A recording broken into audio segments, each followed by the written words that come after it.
dal leen ak jàmm ci AGT News chaîne bi leen di jox xibaar yi wér te wóor abonné leen ngir dara bañ leen a raw. AGT News. bisimila daleen ak jàmm ci AGT News xibaar yu bare yitteel yéenekaay yi samedi tey jii ñaar fukki fan ak ñeent weeru mai atum 2025 réew mi quotidien xëy ci dialogue national bi war a am ñaar fukki fan ak juróom-ñett weeru mai bii nu ne yëgal ñu ne Idrissa Seck ak partem réew mi danañu wuy ji woote président Bassirou Diomaye Faye Khalifa Sall moom yéenekaay bi ne tey jii lay wax ndax dana demam dee Les Échos yi ma nga ñu yegge dogalub Idrissa Seck bi di teewee dialogue bi président Bassirou Diomaye Faye woote yéenekaay bi ne wuute nag Thierno Bocoum nag mi ni xalaatu la dem bokk ci loola mu tuddee simulacre ndax nee na gaay li nu bëgg mooy jàllale yoo xam ne leer na leen ne duñ ci ànd ak ñëpp nan ko nar a defee nag mooy yi nu déggoowul ak ñay wuy ji ca booba lépp woote ñu jébbal ko président Bassirou Diomaye Faye ngir mu arbitré Thierno Bocoum ne ku ne xam na ne nag président Bassirou Diomaye Faye yoratul ndombal tànk ca Pastef waaye ba tey militant la fa kon lu neex parteem neex njiitam Ousmane Sonko ca lay dox ca l'info waxtu woowa Modou Diagne Fada mi jël dogalub wuy ji ca woote président Bassirou Diomaye Faye ba it ma nga naan demuñu fa nag ngir yokk dooley Ousmane Sonko moom njiital LDR Yeesal mu ne seen parti daa mësa wuy ji lépp lu nu woote nii waxtaan ci réew mi kon bii it danañu fa dem waaye la leen fa yóbbu mu ne mooy yokk démocratie bi mu ne danañu fa waxtaanee parrainage waxtaanee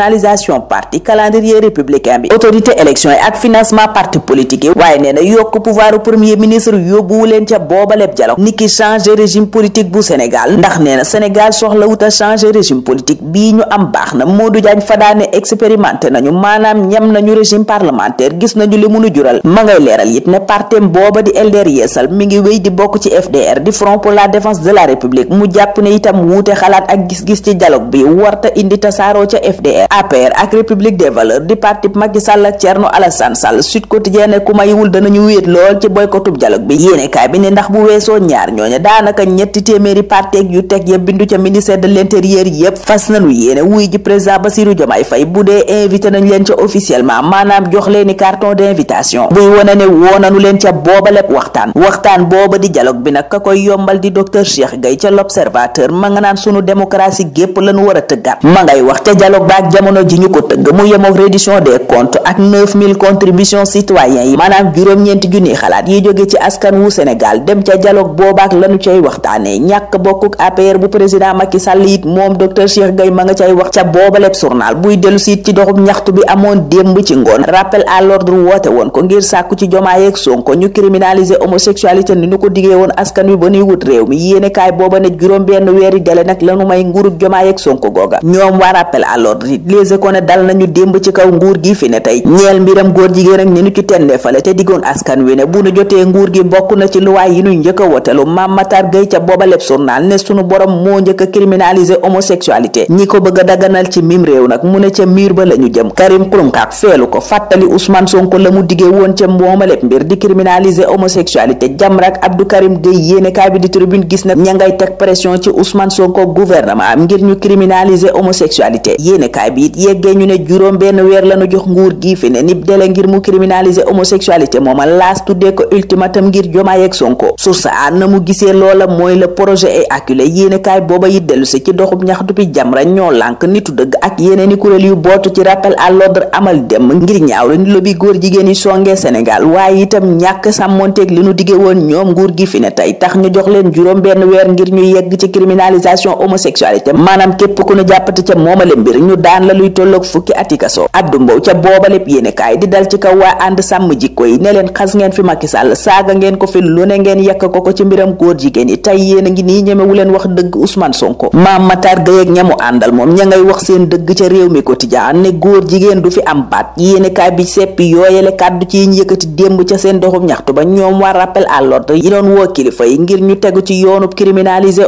homosexualité le quotidien waxtu woowa naan ñu cour suprême teggi wut kilifab Sénat yéenekaay bi ne recours biñ defoon ci Abdoulaye Sylla dañ koo rejeté kon téye nañu président ba doonte gàntal nañu décret Macky Sall bi faloon membre Sénat yooyu di kuréel giy saytu wàllu élection Walf Quotidien waxtu woowa ma ngay seenu élection locale yi ñëw yéenekaay bi ne APR nag ku mayiwul dana ca amee jafe-jafe yu rëy ndax ñett ci ay meeram yéenekaay bi ne ñu ngi ci kaso bi Mansour Faye ngi xaar janoom ak waa haute cour de justice. journal booba fësal ci xëtam gu njëkk moom Mansour Faye, Farba Ngom ak Sophie Gladima ak Moustapha Diop ñi am lanteeg yoon jamono ji jëm ci wàllu koppar. ñu des ci mbiram koppar ak libération mi nuy yëgal ne douane teg na loxo ca Bignona faux billets yu toll ci 1 milliard bu teg juróomi téeméeri million ak ñeent fukk ak benn, 2 milliards yu teg. yéene kaay booba ne ñu expertise judiciaire bi ñu santaane woon moom la wax ne Nestlé war na koo fay impôt yi Sénégal. journal bi ne coowal délinquance fiscale bi fi jógoon diggante Nestlé ak fisc moo taxoon tribunal santaane expertise judiciaire ndax Nestlé Suisse daa dàqoon tuuma yi fisc bu Sénégal teg ci kawam. yéene kaay bi ne waaye tey nag expertise bi jox na dëgg impôt mi doon tuumaal Nestlé ne dafa rawale ay titram yu ne woon fii ci Sénégal jëm ca Suisse. loola indi bor bu bari bu mu amee lempo ñu nattoon ko ci 2 milliards yu teg. Air Sénégal ak milliards yu bari yenu fa dugal te ba tey kër ga nekk ciy jafe-jafe. L'Observateur moom la xëyee yëgal ñu ne IGE ma ngay càmbar gestion wu 2017 ba 2024 Air Sénégal mooma. journal bi teg ñu ci pistub lu mu tuddee crash financier yëgal ñu ne ubbi nanub enquête ci juróom-ñaari at yi nu weesoog nanu yoree Air Sénégal. yéene kaay booba ne téeméeri milliards def nanu ko ci location wu avion. Ibrahima Kane, Alioune Badara Fall ak ñaari ancien DG wu Air Sénégal mooma ak Aliou Fall patron wu Transair. journal bi ne déglu nanu leen. ay fournisseur ak i partenaire u compagnie booba société 2AS ak yeneeni prestataires it yéene kaay ba ne dananu leen convoqué ngir xam dëgg lu xew ca Air Sénégal mooma. Sénégal mi ne tekk ca lay xew ca Gaza